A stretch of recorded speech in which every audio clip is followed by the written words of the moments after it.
Il trasferimento delle case di Riva Lusenzo dal demanio ai privati che le abitano da 100 anni, attraverso il comune di Chioggia, sta per diventare realtà. Il disegno di legge votato dalla Sesta Commissione Finanze e Tesoro del Senato è l'inizio della fine dell'odissea di centinaia di persone che vivevano col fiato sospeso, con la paura di vedersi arrivare, se non era già avvenuto, una cartella esattoriale difficile da saldare o addirittura un'ingiunzione di sfratto. Si tratta di una vicenda che si trascinava da decenni in aree di sottomarina per le quali, nonostante la costruzione di immobili secondo le autorizzazioni previste e regolarmente registrati in catasto e nel piano regolatore generale, mai era stato formalizzato il passaggio di proprietà dallo Stato ai cittadini. 100 famiglie finalmente sono messe in sicurezza, lo Stato non può più rivendicare pretese di alcun tipo e finalmente riusciamo a superare attraverso questo disegno di legge votato questa mattina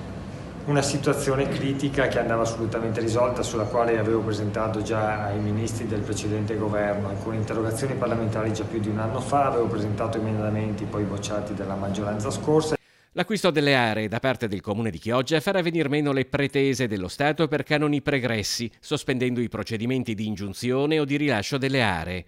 Quest'estate la pentastellata Erika Baldin aveva portato la questione all'attenzione del Consiglio regionale, dando l'avvio ad un provvedimento che ora, dopo il passaggio anche alla commissione deliberante della Camera, diventerà legge. Con questo voto in commissione al Senato, ci poi deve arrivare anche al voto della commissione alla Camera, ma ci sono buonissime probabilità, visto l'esame unanime e l'approvazione unanime di tutte le componenti del Parlamento. Questa è la soluzione, diciamo, a un caso che va avanti da tantissimi anni, a cui nessuno ha mai dato una risposta.